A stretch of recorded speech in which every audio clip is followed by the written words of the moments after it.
Cirebon itu zona merah. Kenapa? Zona merah. Sebenarnya mereka tuh menyadari tidak kalau apa yang mereka lakukan itu salah? Kalau itu tadi dijawab oleh ex-napiter atau napiter yang sudah hijau, pasti dia menyesali perbuatan itu. Tapi merah, bagi napiter, ex-napiter yang masih merah dalam tanda kutip, belum sadar, ya pasti menganggap bahwa itu adalah sebuah perjuangan yang harus dilakukan. Itu teroris itu ada yang memainkan tuh negara-negara luar supaya Indonesia ini terjadi kekacauan. Isu itu benar atau tidak, Pak?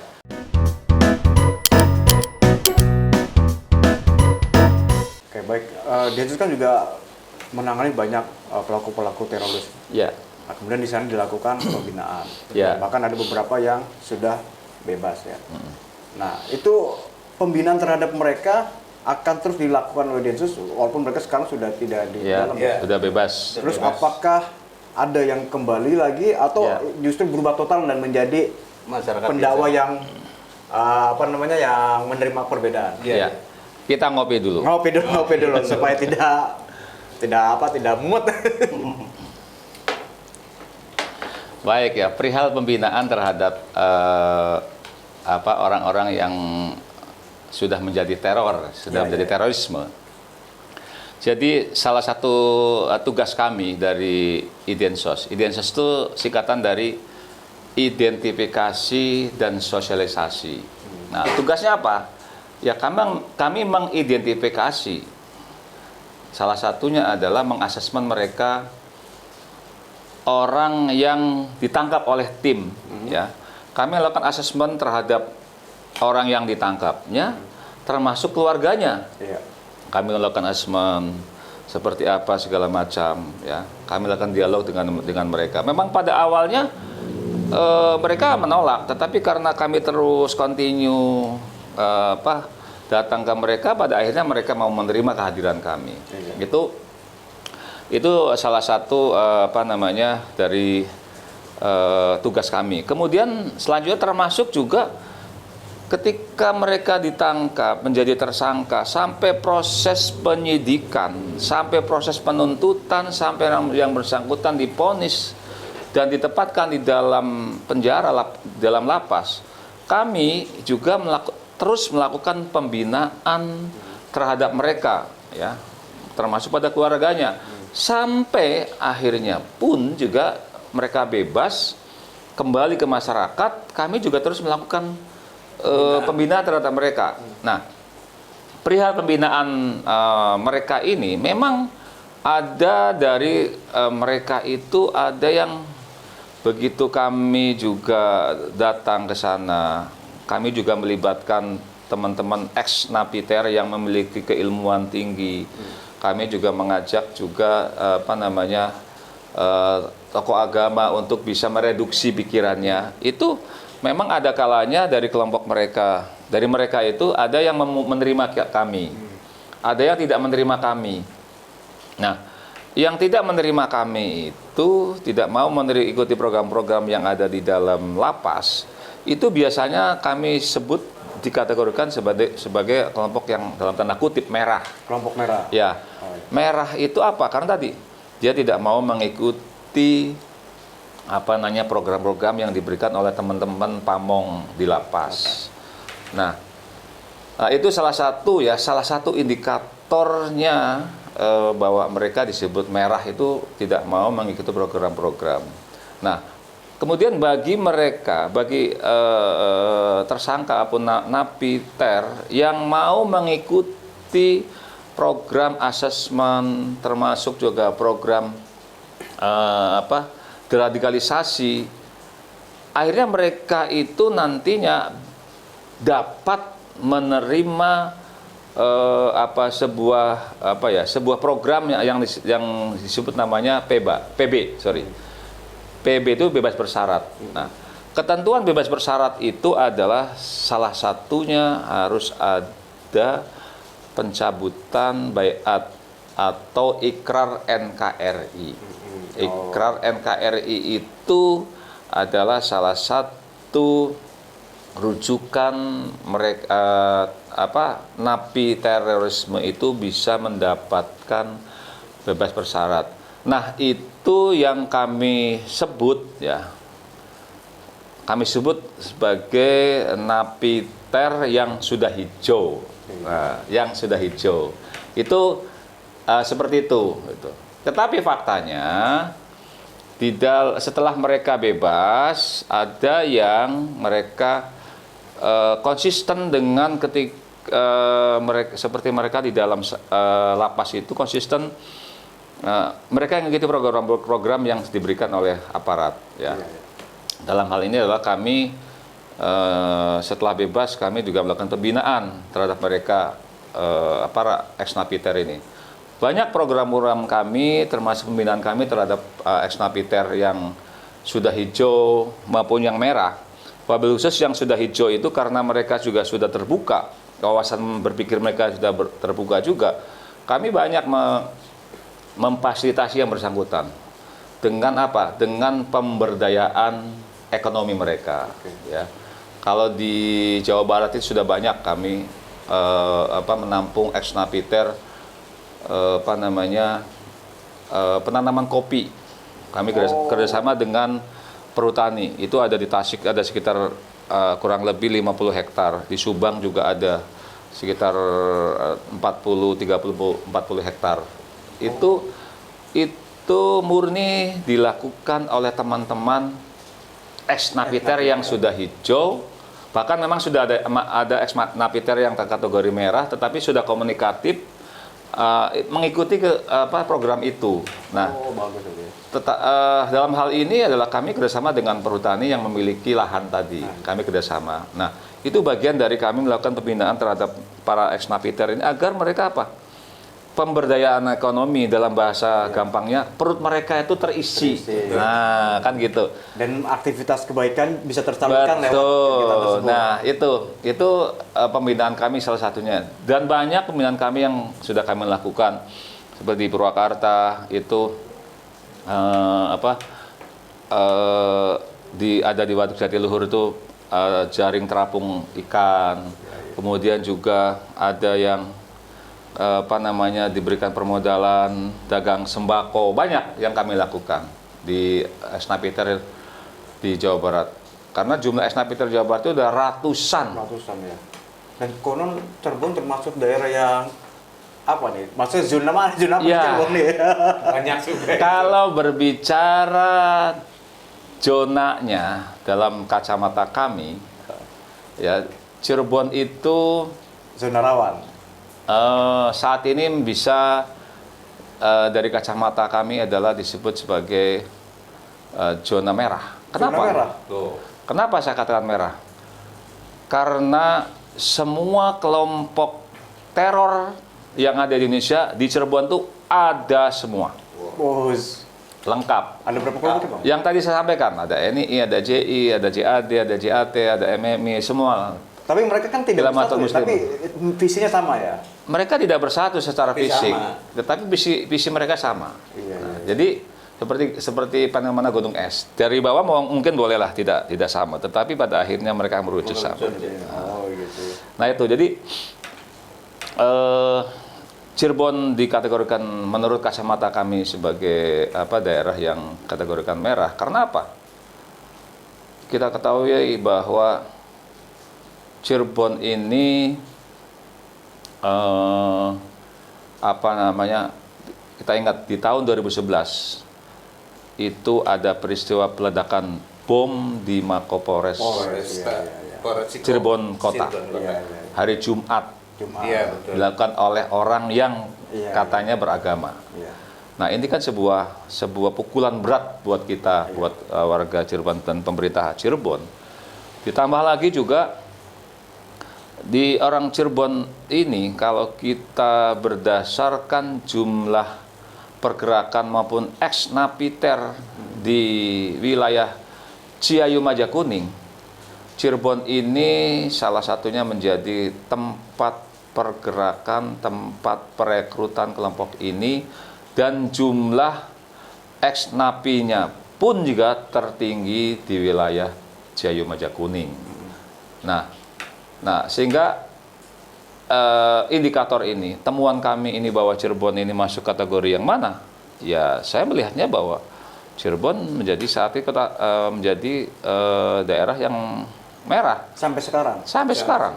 Karena hampir di tiap kecamatan Cirebon ada berapa kecamatan? Ada Kalau kota ada 5. 5, kalau kabupaten ada 40. ya kurang lebih sekian. Hampir di setiap kecamatan di kota Cirebon itu semuanya sudah ada terisi kelompok-kelompok itu. Termasuk Kabupaten Cirebon. Iya, termasuk Kabupaten Cirebon. Termasuk Kabupaten Cirebon itu hampir semuanya ada. Apa bisa dikategorikan misalnya masih level 1, level 2, level 3, level 4 atau apa?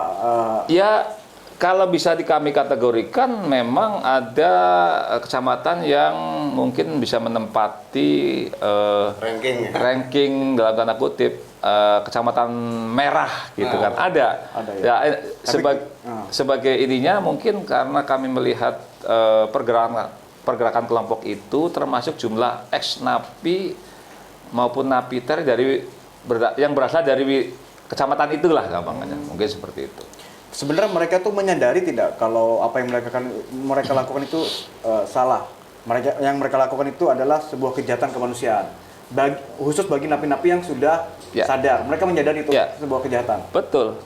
Kalau jawaban itu diberikan oleh napiter atau ex-napiter yang dalam tanda kutip tadi sudah hijau, mereka pasti menyesali perbuatan itu.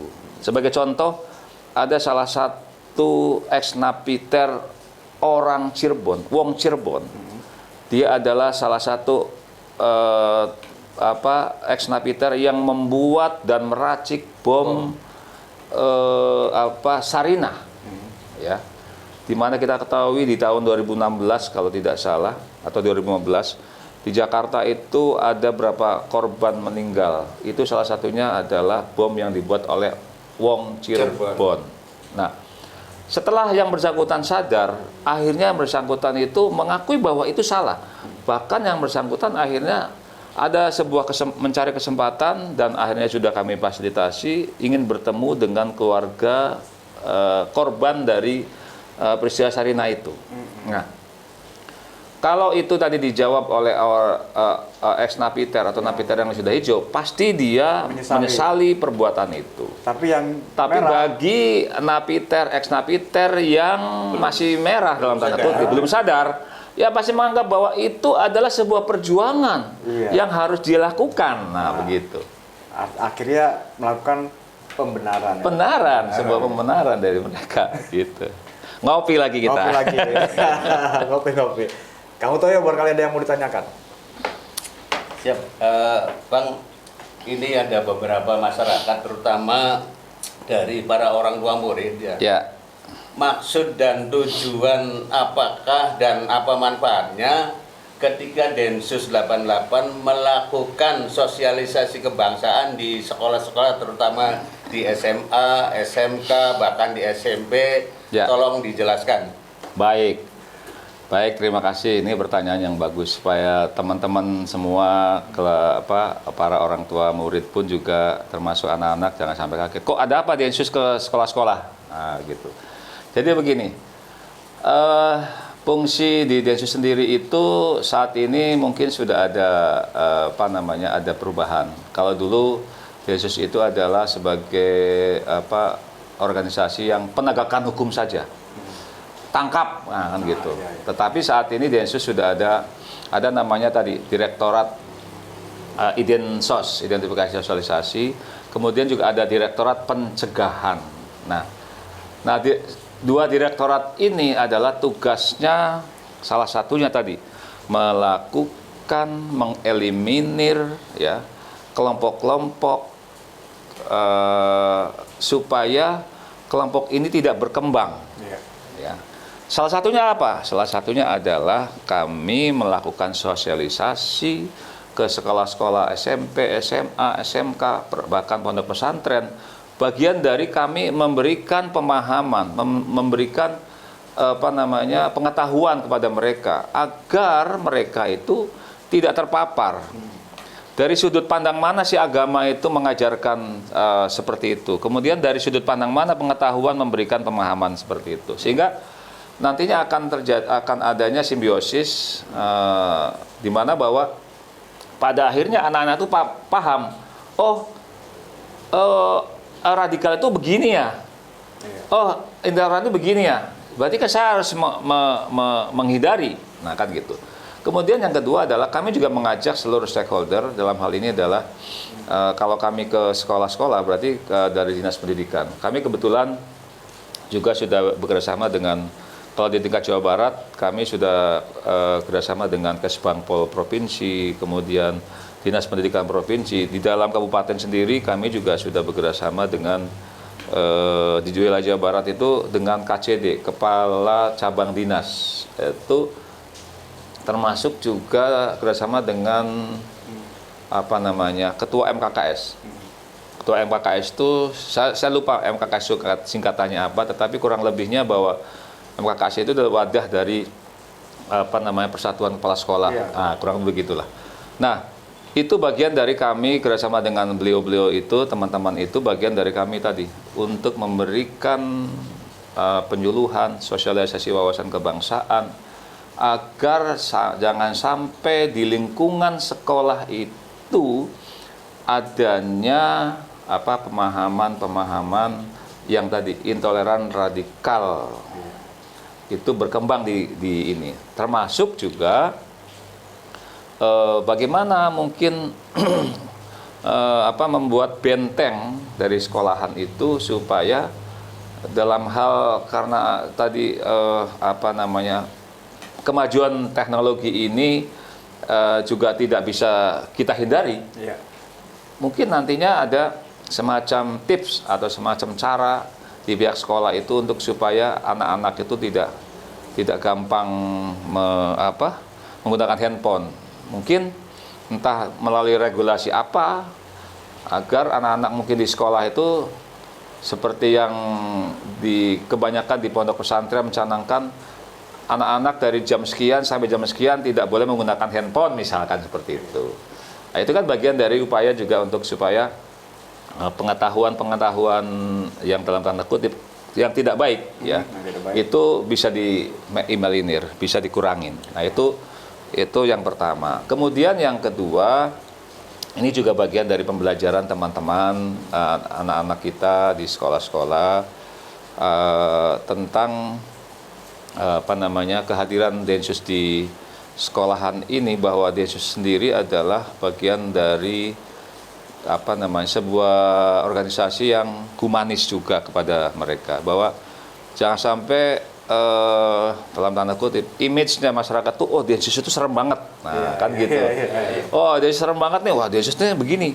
Tidak. Jadi Densus tadi sesuai tupoksinya masing-masing, tugas pokok fungsinya masing-masing ada di dalam direktorat yang ada di Densus itu tadi. Ada yang tukang nindak, ketika tukang nangkep ada, kurang lebih ada yang kegiatan yang lain, intelijen yang lain. Termasuk tadi yang kami sampaikan tadi. Ada direktorat pencegahan, termasuk ada direktorat Idensos. Nah, itu bagian dari kami melakukan pencegahan. Dalam bahasa kami begini. Dalam bahasa kami itu adalah kami mencegah dalam tanda kutip calon-calon calon-calon teror gitu. Itu ada direktorat pencegahan bekerjasama dengan seluruh stakeholder. Kemudian ada direktorat yang melakukan pembinaan terhadap orang-orang yang sudah menjadi pelaku teror, yaitu adalah direktorat Idensos. Itu melakukan pembinaan, asesmen. Nah, itu seperti itu. Nah, itu adalah kenapa kami hadir di sekolahan tadi sebagai gambaran pengetahuan pada anak-anak kita, agar juga anak kita jangan sampai terjerumus terpapar ke itu. Nah, kurang lebih begitu. Nah, saya bertanya lagi, benarkah saya pernah mendapat isu bahwa itu teroris itu ada yang memainkan tuh negara-negara luar supaya Indonesia ini terjadi kekacauan. Isu itu benar atau tidak, Pak? Ya, baik. Kalau berbicara bahwa itu terorisme ada yang memainkan atau segala macam, sepanjang saya ikut di dalam penanganan teror, saya sudah 23 tahun, mungkin hampir 24 tahun yang lalu saya sudah menangani ini. Kalau kita berbicara teroris global, ya, berbicara teroris global, kita ketahui bahwa memang terorisme ada itu kan berawal dari ketika ada tanda kutip perang dingin dulu, perang antara Amerika Serikat dan Uni Soviet. Itu memang berawal dari sana. Nah, berawal dari sana dan kemudian tadi bahwa salah satu faktor pendukungnya, ya, faktor penyebabnya adanya terorisme itu adalah mereka ketidakpercayaan terhadap pemerintah. Nah, itu diantaranya salah satunya. Awalnya seperti itu. Nah, sehingga ketika itu kalau kita lihat awal-awalnya memang ada keterlibatan dalam tanda kutip ya, negara lain khususnya di teroris global ya. Teroris global itu ada keterlibatan orang lain karena tadi mereka juga menggunakan isu-isu politik itu untuk menguatkan negaranya masing-masing kan gitu. Tetapi karena setelah itu ya kan, setelah itu akhirnya pecah ya kan, Uni Soviet bubar, ada Amerika ada. Kita ketahui bersama Osama bin Laden sendiri, seorang tokoh Al-Qaeda, itu adalah salah satu orang yang ketika dulu itu menjadi bagian dari kerjasama mereka dengan salah satunya adalah Amerika Serikat. Untuk apa? Untuk memerangi kelompok-kelompok dari negara Uni Soviet di Afghanistan. Nah, itu salah satunya. Kenapa pada akhirnya Osama bin Laden memerangi Amerika? Ya tadi salah satunya sakit hati. Ya, salah satunya. Nah, kemudian berkembang sampai ke Indonesia. Nah, memang pada awalnya tidak terlepas juga dari oknum ya. Kalau ini bukan berbicara masalah agama, tetapi oknum. Kita tidak sedikit juga ketika awal-awalnya terorisme kelompok JI itu ada ada oknum-oknum yang orang-orang kaya di sana yang memiliki pemahaman yang sama memberikan support ya, baik support dana segala macam untuk melakukan pergerakan itu. Nah, itu kalau secara umum bahwa memang tidak ada negara yang dalam tanda kutip berkepentingan. Ya, berkepentingan. Kalau bicara berkepentingan memang adalah berkepentingan, tetapi kalau berbicara tentang memberikan pengaruh yang nyata terhadap sebuah negara, kamu harus begini, tidak ya. Tetapi karena kami khususnya di negara Indonesia, kami melihat bahwa ini adalah sebuah kejahatan, ya, sebuah kejahatan yang timbul di tengah masyarakat. Dan saya pribadi dan mungkin banyak semua orang pada awalnya kejadian contoh bom atrium Senen, kemudian gereja, kita pikir itu kan sebuah kejahatan biasa, ya kan? Tetapi berkembang, ternyata itu adalah kelompok yang memang sudah terorganisir untuk mengacaukan negara. Berkembang sampai ke sini ya, pada akhirnya bahwa kelompok ini pun juga akhirnya terpecah. Ada membentuk faksi sendiri, membentuk kelompok sendiri, itu seperti itu. Jadi kalau saya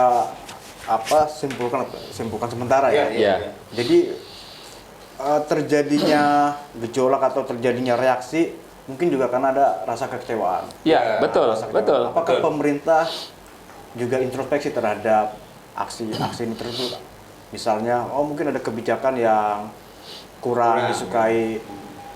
Ya, sebenarnya kalau pertanyaan tadi memang lebih domainnya ke pemerintah. Tetapi kalau lihat sudut pandang kami bahwa setelah beberapa kejadian ini pun juga pemerintah sudah banyak lah mengakomodir. Contohnya juga seperti contoh saat ini program dari Pak Presiden Pak Prabowo, ya kan, mungkin salah satunya salah satunya adalah mungkin MBG, makan bergizi gratis. Itu juga bagian dari pemerintah ingin hadir di tengah masyarakat, ingin mencerdaskan ingin membuat sehat masyarakat. Salah satunya. Iya, betul. Nah, terlepas bahwa mungkin dalam pelaksananya ada kekurangan, ya itu wajar. Namanya proses. Sifat manusia dan ini sebuah proses menjadi perbaikan begitu. Betul. Begitu. Oke. Nah, jadi secara umum bahwa pemerintah terus melakukan perbaikan-perbaikan itu.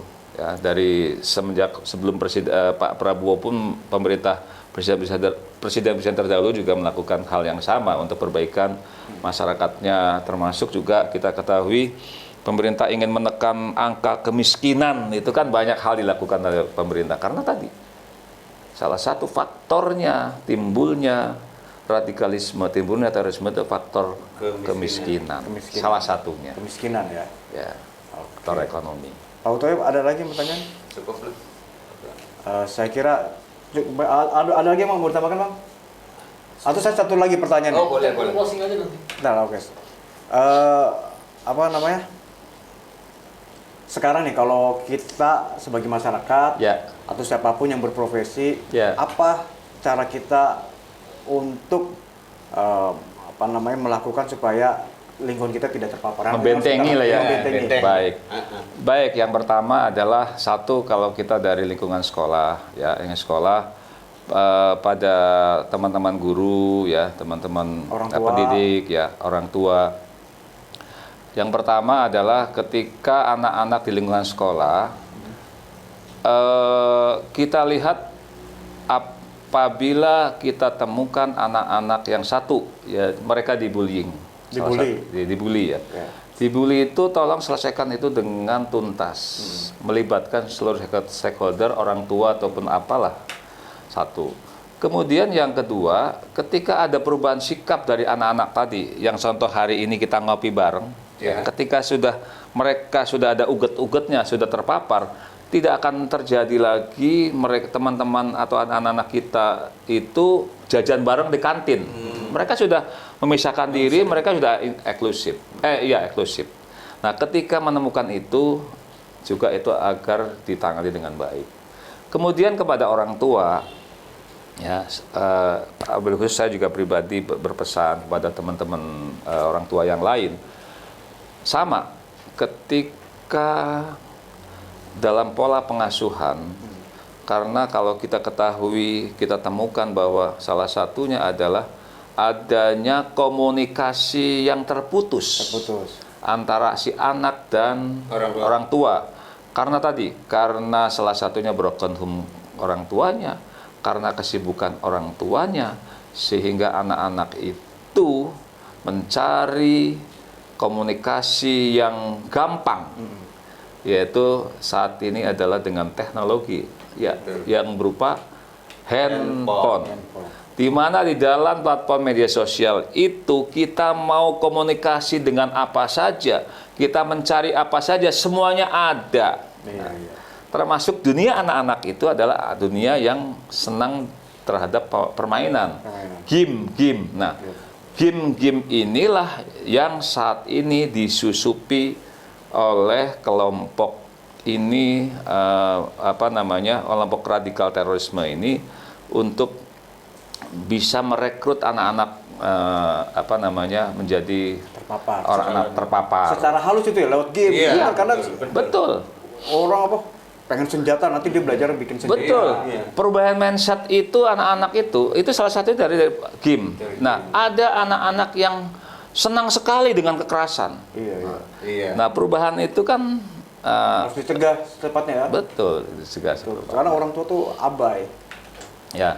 Dan saya berpesan kepada diri saya pribadi dan seluruh stakeholder yang lain, yuk kita bareng-bareng kita melihat bahwa fenomena radikal terorisme ini masih ada di tengah-tengah kita. Ya, karena apa? Karena terorisme saat ini mungkin merubah pola, ya. Kalau dulu polanya itu adalah misalkan melalui kajian-kajian, melalui halaqah-halaqah mereka, saat ini mereka menggunakan platform media sosial, menggunakan teknologi-teknologi itu untuk melakukan penyebaran. Oleh karenanya berhati-hati, jadilah orang tua, jadilah anak yang bijak, mandiri dalam menggunakan handphone, begitu. Tapi perlu di ini juga Bang, bahwa tidak semua hal loko itu buruk. Ada hal loko Ya, yang baik. betul. Jadi maksud gini nih, jangan Setuju sampai banget. kita akhirnya berpikir, wah kalau gitu anak saya jangan ngaji deh, nanti tetap nggak Iya. begitu juga. Betul, setuju banget. Betul. Betul. Yang kita bentengi, lo kok ikut pengajian tiba-tiba perilakunya menjadi radikal, Ya, radikal, tegas. setuju. Tapi begitu mereka ikut pengajian akhlaknya lebih baik, lanjutkan. Ya, betul. Betul. Ya, setuju banget itu. Jadi betul, setuju. Jadi sebenarnya poinnya adalah perilaku, akhlaknya. Ya. Kalau perilakunya baik, humanis, bagus. Tapi kalau perilakunya berubah menjadi Sudah menyimpang ya. pendiam, terus menutup diri, lalu Ya. dia agak sedikit di luar hal yang biasa, Ya. itu juga patut dicurigai. Ya, ya, eksklusif tadi ya. Ya. Barangkali ada closing penutup, Bang. Ya closing statementnya tadi mungkin kami mengajak seluruh stakeholder, seluruh lapisan masyarakat untuk kita sama-sama memahami, sama-sama melek bahwa kondisi kondisi masyarakat saat ini, kondisi kemajuan teknologi ini dimanfaatkan oleh kelompok-kelompok ini untuk melakukan penyebaran pemahamannya, sehingga ketika kita mendapatkan sebuah ilmu, ya, sebuah pengetahuan, jangan dilihat dari satu sudut pandang, lihatlah dari beberapa sudut pandang agar kita bisa menjadi manusia yang moderat, bisa paham, bisa tidak mudah menyalahkan orang, juga tidak mudah dalam tanda kutip mengkafirkan orang.